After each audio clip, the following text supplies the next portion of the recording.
That was Ashanti Happy. So I've been telling jokes the way I've been telling jokes for decades, ever since I started. I've always been interested in cultural things. I've always been interested in politics, to the extent that everybody thought, you know, at the time I was doing it, that I should stop, because nobody was really interested in what was going on culturally, and nobody was interested in what's going on in terms of politics.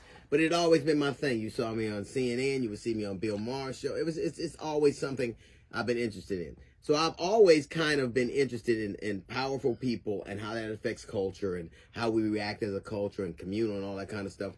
An interesting thing. So there's a thing called the Bradley effect, right? And the Bradley effect is based on Tom Bradley, who was an incredibly popular mayor, black mayor from Los Angeles. He's so popular, he has an international terminal named after him in Los Angeles. The LAX, the Tom Bradley Airport terminal, right? It's the international terminal.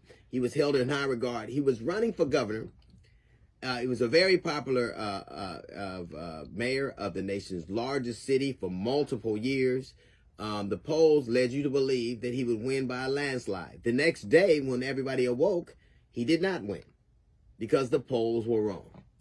Flash to George W. running for re-election against John Kerry and John Edwards. There was a war that the Bush administration started.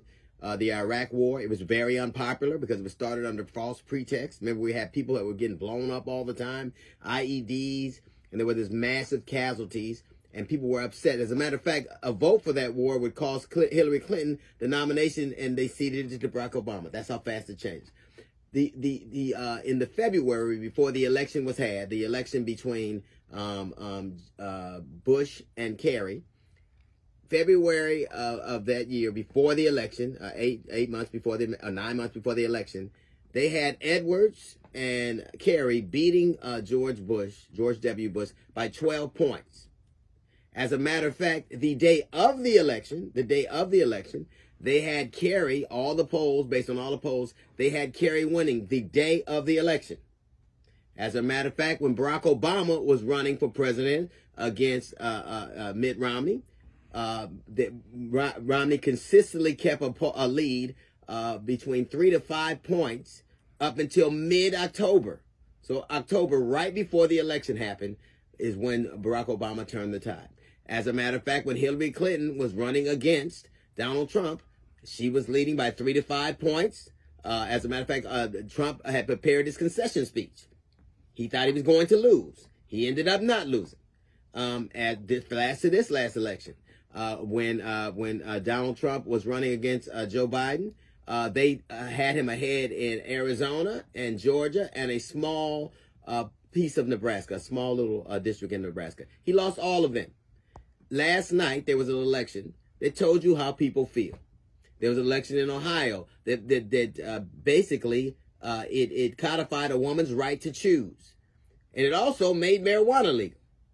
And there was elections in New York, and there were elections in New Jersey, and there were elections in Virginia. As a matter of fact, Virginia, who has a very popular Republican mayor, he thought he would be able to get I think a 12-week abortion ban passed if he turned the Senate and Congress and he turned the tide. He lost.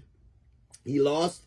They expanded the Congress and got more seats in the Senate at a very popular mayor. He thought MAGA would win for him. Look at what happened in Kentucky. Bashir, a one-term Democratic president, was running against Daniel Cameron. Daniel Cameron, who was the Attorney General of Kentucky, who used Breonna Taylor as his entree, him refusing to prosecute those police officers who killed Breonna Taylor. He used that as his entree into higher level. And as a matter of fact, if you were listening to the show, I told you that this guy was using this because every Attorney General wants to be something else.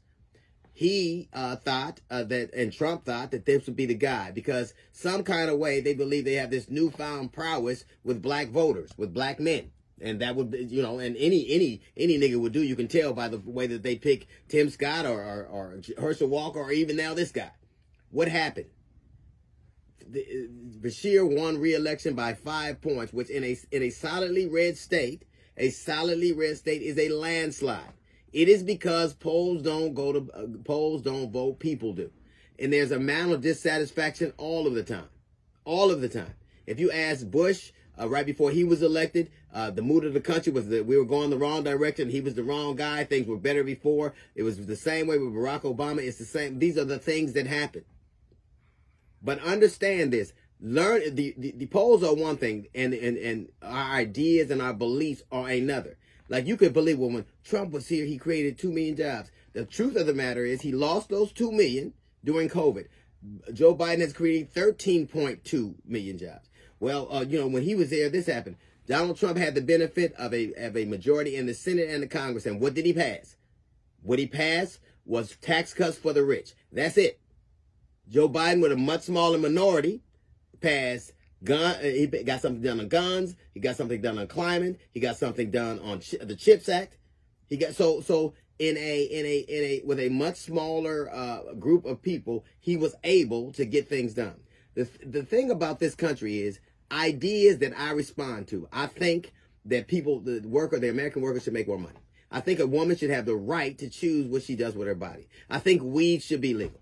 All of those things that America basically voted on last night are something that I agree with.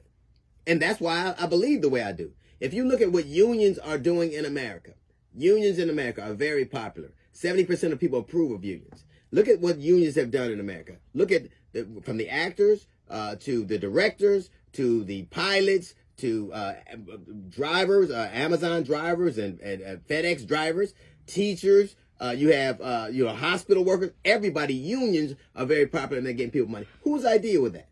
Who believes in that? So it's really simple for me. I want a country that is freer. I want a country that is fairer. And I want a country that treats people the way it's supposed to. And my goals align with people who feel like that. I am mad at what's going on in Palestine. And I believe I'll have a conversation and say that directly to him. I am mad at the way that we have just in lockstep with Israel. And it seems to be ignoring the suffering of the people in Palestine. But I'm not willing to say that all these other things that I value are not important to me. How I feel has nothing to do with the reality. Just like you could believe Cheesecake Factory is a cheesy joint, the reality is different. So when people tell you a thing, and this is how people feel, how they feel is not how they vote. How they feel right now. And what the game for a lot of people is to so discourage you and make you feel they're all the same that you stay home. All the while, the reason your wife and daughter and female members of your family have fewer rights is because they decided that they were going to overturn Roe versus Wade with a small minority. They decide. As a matter of fact, the only freedom I can think of them giving you is the freedom to have guns. I want America that is freer. I want America that is fairer. I want America that looks different for me than it does, looks different for my grandchildren than it does for me. And I believe that the last time that I saw this last guy in office, Trump, I know people died that shouldn't have. I know he swore an oath to the Constitution and then broke it. I know the idea that you're supposed to keep the country safe, you can't do that when you're walking around with military secrets and intelligence everywhere. So everything I say, I believe. I want a country that is safer. I don't think anybody is a panacea. I have no idea, no belief that everybody is functions on an honest level. But I do this in the margins. What is the most in line with the way I think? And you can see by the way people vote, not by the way they poll, by the way they vote. More people believe this way than that way. More people believe a woman should have the right to control her body. More people believe that it should be harder, easier to get a joint than a gun. Most people should believe that we should have the right to vote and do what we want to. Most people are voting for freedom, whether they agree with the way you exercise that freedom or not. That's a little note from the GED section. Got the Jazz Report coming up in 15 minutes. It's the D.L. Hughley Show.